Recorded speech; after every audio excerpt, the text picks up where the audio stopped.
ఫిబ్రవరి 4న రథసప్తమి వేడుకల సందర్భంగా పలు సేవలు ప్రివిలేజ్ దర్శనాలు రద్దు చేసినట్లు టీటీడీ ఈవో జె శ్యామలారావు తెలిపారు. మినీ బ్రహ్మోత్సవం తరహాలో జరగనున్న రథసప్తమి వేడుకలకు సంబంధించి ఏర్పాట్లపై సమీక్ష నిర్వహించారు. భక్తులకు అన్నప్రసాదం, తాగునీరు పంపిణీ, నిఘా భద్రత, పుష్పాలంకరణ, విద్యుత్ అలంకరణలు, ఇంజనీరింగ్ పనులు తదితర అంశాలపై శాఖల వారీగా ఈవో సమీక్షించారు. భక్తులకు ఎటువంటి ఇబ్బందులు కలగకుండా ఏర్పాట్లు చేయాలని అధికారులకు ఆదేశాలు అందించారు. రథసప్తమికి సకాలంలో ఏర్పాట్లు పూర్తి చేస్తామని ఈవో శ్యామలారావు తెలిపారు.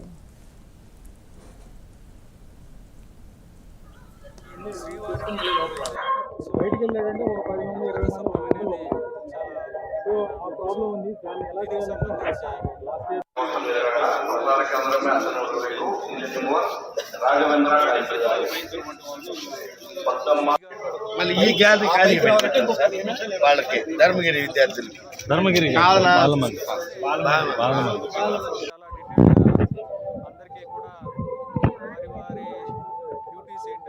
అందరికీ చెప్పడం, అందరితో చర్చించి ఈ ఏర్పాట్లని ఏ విధంగా మెరుగ్గా చేయగలరు అనేది కూడా అవన్నీ కూడా చర్చించి ఏర్పాట్లు చేస్తున్నారు. అలాగే ఈ రోజు అంటే 4వ తారీఖు ఫిబ్రవరి 4వ తారీఖు రథసప్తమి కార్యక్రమం జరుగుతుంది.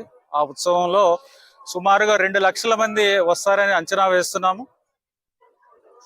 ఆ రోజు 7 రథాల్లో 7 వాహనాల్లో శ్రీవారు మాడవీధుల్లో భక్తులందరికీ కూడా దర్శనమిస్తారు.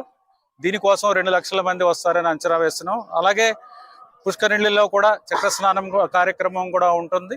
దీనికి కూడా ఏర్పాట్లు చేయడం జరుగుతుంది. అలాగే వచ్చే భక్తులకు ఇబ్బంది లేకుండా పార్కింగ్ ఏర్పాట్లు, ట్రాఫిక్ ఏర్పాట్లు, సెక్యూరిటీ ఏర్పాట్లు, పోలీస్ బందోబస్తు అన్ని ఏర్పాట్లు కూడా సమీక్షించడం జరిగింది. ఇప్పుడే ఈ క్షేత్ర స్థాయిలో కూడా ఈ ఏర్పాట్లన్నీ కూడా చూడటం జరిగింది. ఆ రోజు విఐపి బ్రేక్ దర్శనాలు ఉండవు. విఐపీలు సెల్ఫ్ వస్తేనే కానీ వారికి ఉండదు. బ్రేక్ దర్శనాలు రిఫరల్స్ అనేవి ఉండవు.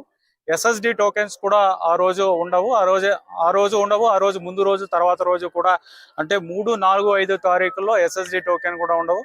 ఆ రోజు మాత్రమే సర్వదర్శనం మాత్రమే ఉంటుంది. అలాగే ఈ ప్రత్యేక దర్శనాలు ఏవైతే